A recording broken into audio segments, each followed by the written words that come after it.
Hello there folks, my name is Spoonks and welcome back to another episode of Box Office Chat. This is the show where I break down the top 5 domestic box office results, see where each movie landed, and see how well each movie did. So let's get started. Number 5 was Flight Risk, making $5.4 million this weekend, adding to a domestic total of $20 million and a worldwide total of $24 million.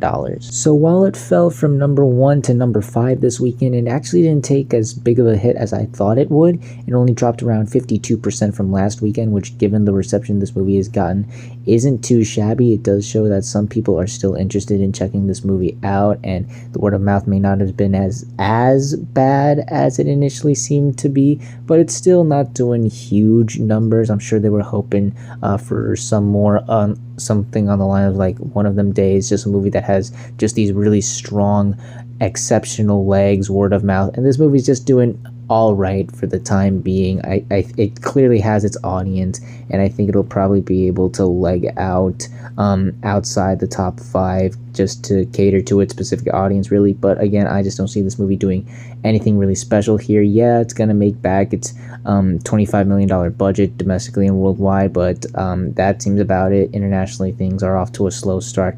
Who knows, maybe things will pick up soon, but this looks like it's just gonna do okay for the most part.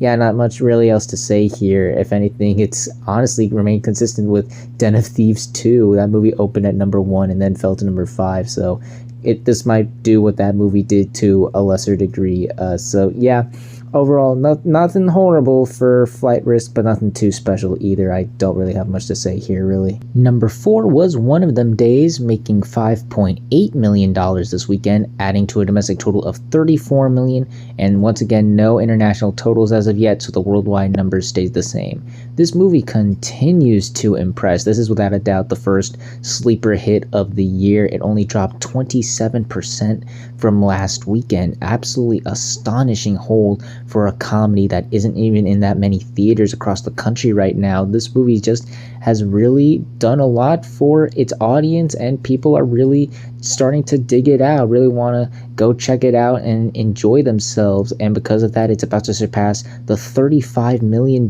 milestone domestically, and I'm sure by the end of this week it will crack 40 million. And I think it's safe to say that even 50 million is on the horizon for this film, considering how strong the legs and reception and the word of mouth has been for this movie.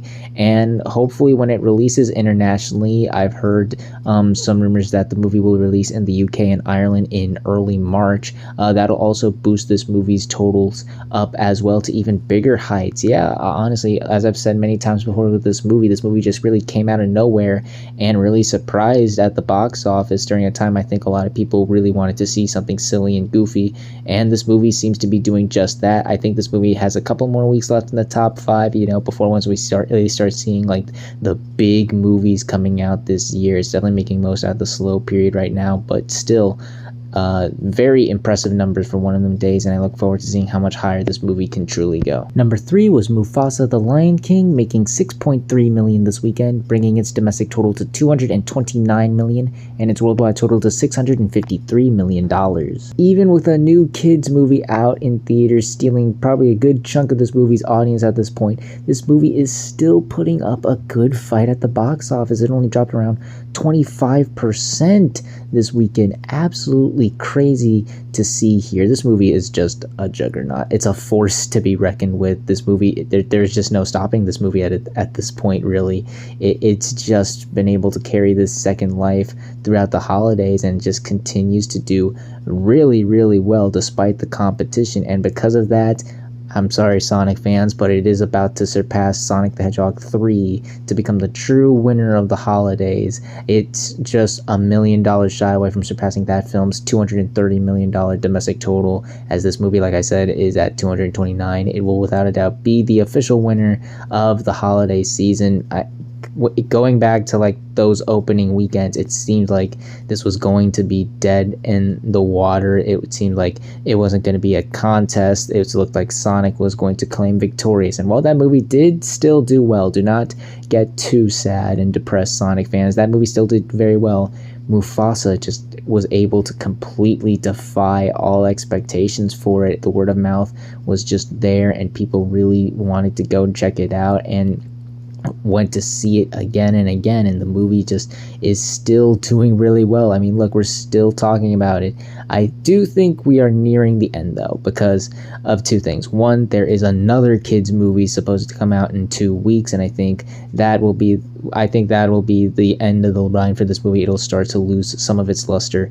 Not only that, but it will also be available on digital, I believe, on the 18th, so a week after that kids movie comes out. I think that at that point, that's the deadline. That's the deadline for this movie, but I'm sure it's going to make the most out of its limited time it has, as evident by how well it's still doing right now. Again, I thought this weekend would signify the end of it, but no, it's showing that it's still got some juice in the tank. It's still got some life in itself to take on, the new competition as well. So yeah, another solid weekend for Mufasa the Lion King. It shows no signs of stopping as of yet. Number 2 was Companion, opening with $9.3 million this weekend domestically and $14 million worldwide. This is the second biggest opening for a horror film this year, topping Presence, but still sitting behind Wolfman. And as far as the year overall, it is the 6th biggest opening of the year, once again topping Presence, but also Brave the Dark, and sitting behind, once again, Wolfman, Flight Risk, One of Them Days, Den of Thieves 2, and a certain other movie we will get to momentarily. I thought this movie would do a bit better. I thought there was a bit more buzz and interest with this movie, especially given the horror community and, the strong, stellar reviews this movie got. But I think the detriment to this movie was just the lackluster marketing. They didn't do a good job of getting the word out on this movie. Again, we only had really one major trailer for several months, and then we didn't get our first full trailer till like a couple weeks, maybe even a month before this movie even came out. I think Warner Brothers did this movie injustice by not really promoting it all that much, because there was definitely room for this movie to grow against the other horror movies that have come out this year right at this point. But things do look bright for this movie. I will say, first off, the movie did cost $10 million, and it's already made that back worldwide. It's definitely going to make that back domestically very soon, and I think it's easily going to be able to double that pretty much by the end of this week. I mean, given how close it is worldwide. But also, the reception, like I said, has been very positive. Critics have been loving it, but audiences as well. They've been really digging it as well. It got a B+ on CinemaScore, which is really good for a horror movie, certainly improvement over the past 2 horror movies as well. So there is a light at the end of the tunnel here. I could see this movie legging out. I could see this movie catching on a bit, but there is also another detriment. There is another horror movie coming out this weekend, and that could definitely steal a lot of this movie's audience and pizzazz, if you will, from this movie for the other movie. So it's going to be interesting to see how those movies face off against each other. We'll see if they can coexist, or if one falls and another succeeds. It's definitely going to be interesting to see what happens to this movie this weekend. But yeah, not a bad opening, and things do look bright. It's just those 2 big things concerning the movie, the lackluster marketing. Had they promoted this better, I think we could have seen another surprising opening here. And the competition this movie has to face off, especially with it being so soon after the movie comes out. So definitely going to be interesting to see where this movie goes from here, but I still wouldn't call this a bad opening, just not as good as I thought it would be. And finally, let's end the video off with the number 1 movie of the weekend, which was Dogman, opening with $36 million this weekend domestically and $40 million worldwide. Being the first animated and family film of the year, of course it is already the biggest opening of the year in those respective categories, but it's also the biggest opening of the year in general, topping Den of Thieves 2, One of Them Days, Flight Risk, and Wolfman. It is also much bigger than the $23 million opening of Captain Underpants, the last DreamWorks film to adapt a Dave Pilkey book. Yeah, this really surprised a lot of people. It actually even surpassed my expectations as well. I did not think this movie was going to reach these heights these big, mind you, and I knew the books were popular with kids, and I knew all the factors that were benefiting it, but still, this was a really impressive opening weekend altogether. It shows that a lot of families were in need of a new kids movie. Sure, they have Mufasa, and that movie's still doing well, but they really wanted to see something new, and this really appealed to a lot of the kids right now. Again, these books are super popular with kids, and being the first big screen adaptation of the book, so many of those kids wanted to go check it out, and a lot of families went to see it this weekend. And because of that, it had an excellent opening weekend. It only costed $40 million, and it's already made well over that back worldwide, and it's definitely going to make a lot of that back domestically for sure. And people seem to be really digging this movie as well. It got good reviews from critics. It's no Wild Robot, but critics are really liking it, and audiences are liking it as well. It got an A on Cinema Score, excellent for an animated film, and I'm sure this movie's going to leg out really well throughout this slower time for movie going for sure. But like with Mufasa, it's only got 2 weeks before the next kids movie, Paddington in Peru, so we'll see how this movie does in that short amount of time. But if Mufasa's anything to go off of, I'm sure Dogman will probably be able to defend itself against that movie, even with the shorter gap between this movie than this movie had with Mufasa the Lion King. So yeah, an excellent opening altogether. This is looking very, very strong for its theatrical release. I think this movie's going to leg out very well. I think we're going to see some really strong word of mouth, and we're going to definitely see a really solid total for this movie for sure. Yeah, Dogman is having an excellent start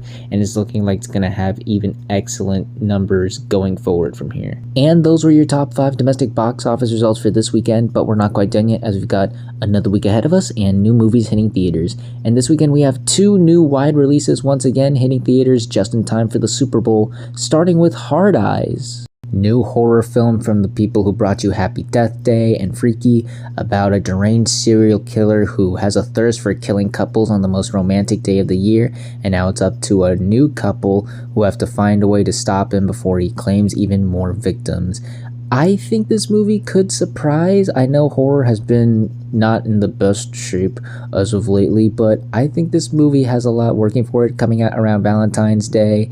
I think could give this movie somewhat of a bump and interest. Maybe a lot of couples go check it out to see this crazy horror movie during the most romantic time of the year. The marketing has actually been pretty solid. I've been seeing a lot of promos and stuff for it, and as far as I can see, the buzz seems to be there. It's not big, mind you, but I do see some interest with this movie, and like Companion, reviews came out and they are very positive. People seem to be really liking this movie.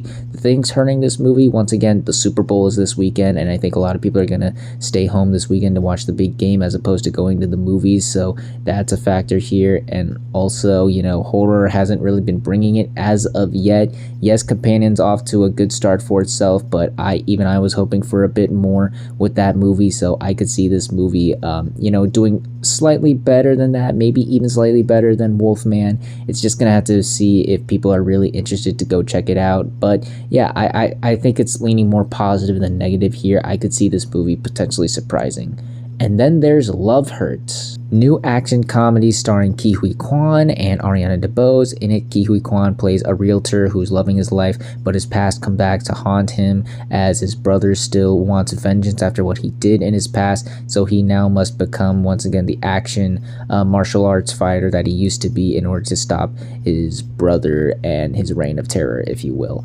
I could see this is a wild card. This is a wild card. I should really just get that out of the way. I could see this movie surprising. I could see this movie disappointing. It's definitely a big wild card. I think the star power of Ke Huy Quan and Ariana DeBose could help this movie, especially since Ke Huy Quan has been on a roll, hot off the success of, Everything Everywhere All at Once. People just really love the guy and want to see him in more movies. And well, here's a new movie with him.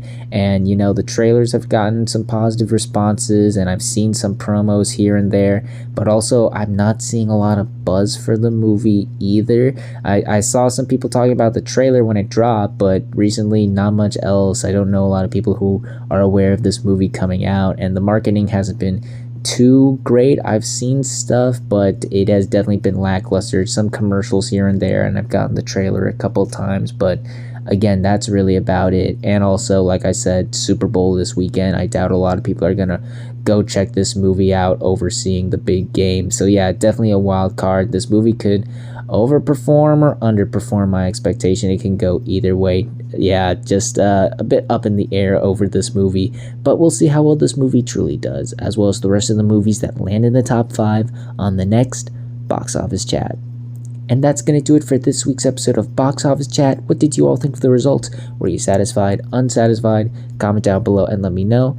If you like this video, hit the like button. If you like this channel, hit the subscribe button. Follow me on all those social media links right there. And until next time, everyone, stay sharp.